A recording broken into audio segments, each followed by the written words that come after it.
Hey guys, welcome back. I'm so excited to share with you my online dating experiences today. So I pretty much always have a really easy time weeding out the drab and finding some quality, nice guys. So reflecting on this, I know that this can't just be luck. So here are 6 steps so you can also be successful in online dating. Step number 1, review your profile. It is so important to see what story you're telling about yourself first. So make sure to pick 4 to 5 photos and keep them recent.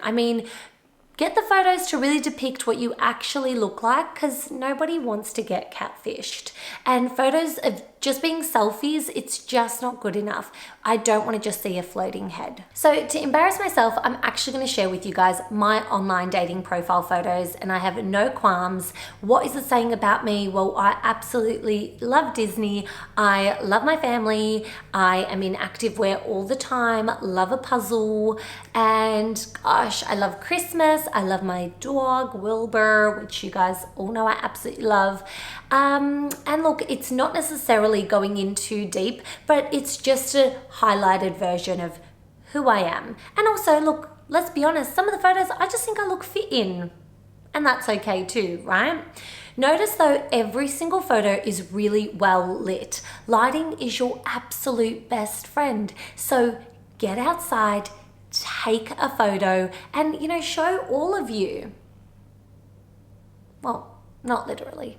Don't be ridiculous. So if you love cooking, then have a photo of you in the kitchen. Maybe it's like around Christmas, you're laughing with your family as you're making something. I don't know, maybe you're active and you love the outdoors. So have a photo with a beautiful scenery behind you. It shows that you're really active. It shows that you're adventurous. If you love your pet, I say absolutely have a photo with you and your pet. It shows your values. And look, if they don't really like pets, they're not going to swipe the right way for you, are they? And that, my friend, is called natural selection. Now, the write-up part is slightly more tricky, and to be fair, on my Tinder, I actually have nothing written thus far. But on Hinge, they ask you 3 pre-set out questions, so you kind of have to fill them out, and it's like out of this whole table of different questions. What I say is keep it light and tell me what I should know about you before I swipe.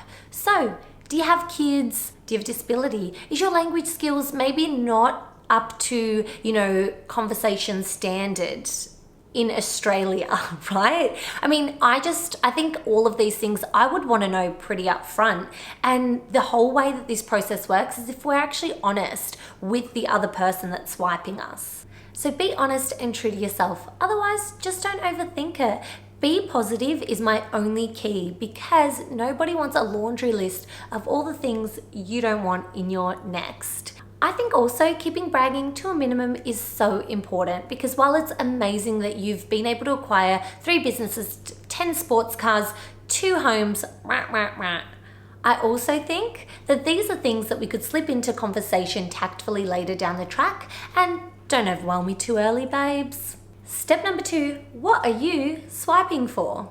Now, this is by far the most superficial stage of online dating. I get it, but I've actually asked a lot of people that I've gone on dates with to walk me through their logic in how they pick their photos. And what I can say is, if it's guys or if it's our ladies, most of us, I'll let you in on a little secret, we're all the same. Which is why I've created a sashay away, swipe left list.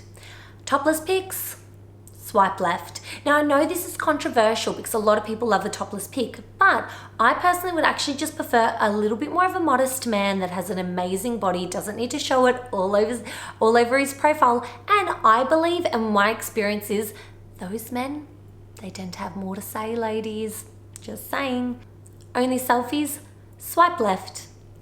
If I have to play Where's Waldo and I can't figure out who you are in the first 2 photos on your profile, swipe left. Kids, swipe left. Look, while I absolutely appreciate that that's your truth, and I think it's so important you have that on there, it's just right now, it's a little bit much for me. So I need to swipe left. Tattoos, swipe left. This is a personal choice of mine, ladies. I don't expect everyone to have that. IG handles, swipe left.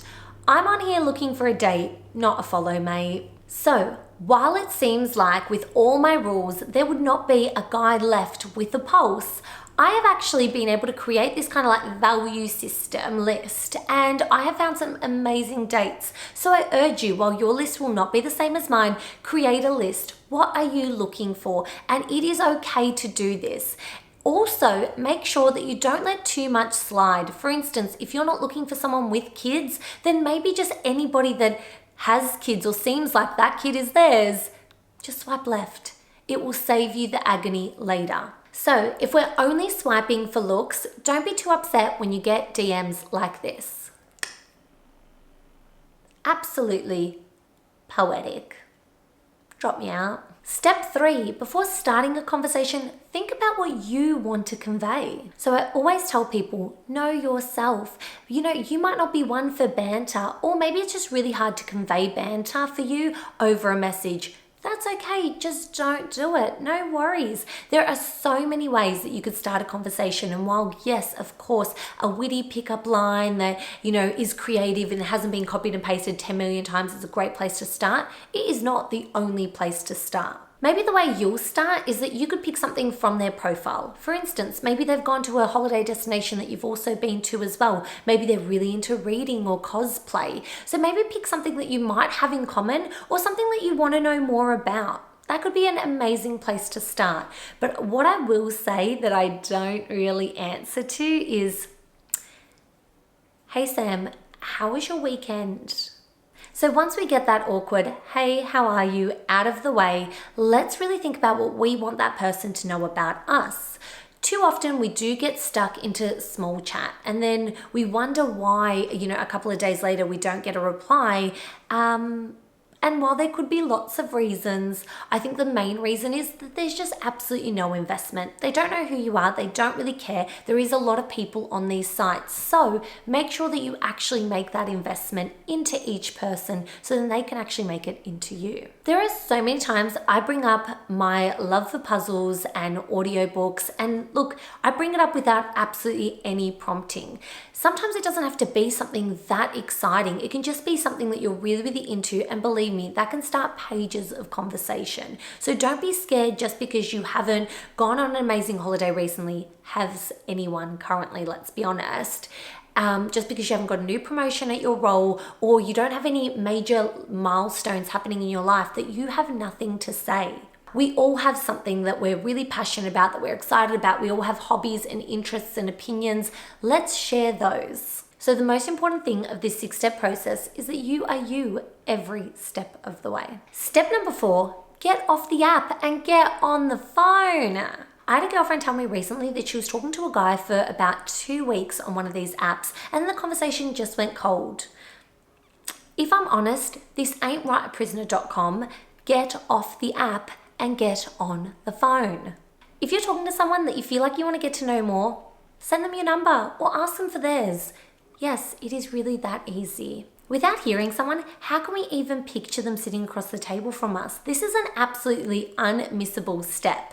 So a lot of the times when we talk to someone through text, and we've got their picture that has been plastered in our face, that's how we're already assuming a lot of things. We're already creating a picture of how that person speaks, the inflection in his tone or her tone, and so forth. We're creating values based on what they're texting us and what they look like. So believe me, I've been caught doing this before, and let me tell you a little story. I once went on a date where I did not speak to that person on the phone. All we spoke was on text, and while I could keep a conversation through text, I realized in person he definitely could not. Now, while he may have been shy, I'm not trying to be horrible, but I feel like there might have been a slight delay, and I don't really know the ethical way of saying this, so I'm just gonna say I don't think he was 2020. Now, obviously I kept the conversation flowing as much as I could, and I stayed on the date, but instead of dinner, I said I was really full. I ordered a peppermint tea, and because let's be honest, a peppermint tea, it's just boiling water. How long can it possibly take to make and to drink? So yeah, it's an important step, but it's really easy. Just casually send someone a message like, hey, I don't check this app every single day. Here's my number and would love to, have a chat on the phone sometime. That's all it takes. Keep it light, breezy, easy. And if you really like your phone conversation with that person, please proceed to step number 5. Planning the date. Now, I'm a little old school and a date is not coming to your house. Actually, I don't want to see brick and mortar for the first date at all. So we've already spoken on the phone by now, and obviously we like each other enough to plan this, so let's actually put some effort. I understand during COVID, it is a little bit harder to plan a date. So there are still things you can do. You can still go to lunches, dinners, you can still go to the zoo or plan a picnic date or go for a hike. Yes, we need to put in a little bit more planning, but put in the effort. Who should make the effort? That's really up to you. If it's me, I like to show that my interest, but I'm not planning the first date and I'm not paying for it, if I'm honest. You may be different and that's okay. Look, the most important thing about this step is that you actually don't cheat yourself or them out of the experience of actually just putting in some thought. So this really gauges on value. Now, I never say yes to a coffee date because coffee dates are cheap, they're quick, and I know that you're still sussing me out to really see how much I am worth. For your next date, well, guess what? That's okay, Bill. Keep your $4.50. I'm out. Next. Step number 6, follow up. Once you get home and the date is over, follow up. You may think you're coming off too eager, but if someone really enjoyed their time with me, I would want to know, wouldn't you? Maybe if they plan the date, you might have some ideas for the next. So either way, follow up. Now, if you didn't enjoy the date, that's okay. Just keep it light and keep it moving. Make sure that you do also let them know that you will not be coming to another date. And as a reformed ghoster myself, I actually have really grown by tackling the uncomfortable areas in dating. And in the end of the day, it only makes you better. So don't ghost and make sure you follow up. Guys, I really hope that this 6-step process has really helped you, 1, in creating some amazing memories, and 2, in weeding out those fuckboys and ladies out of your life. You deserve to meet someone that appreciates you and puts in effort. And of course, that means you need to do the same, right? So I don't think that online dating needs to be the mecca of dating fails. So have fun, get out there, and make sure that you keep a 1.5 meter distance between you and your dating partner at all times. And make sure to represent yourself in all that is you. So if you like this video, please like and subscribe, and I will be back with some more Samira-like opinions on life, dating, and pretty much everything else. Enjoy! Till next time!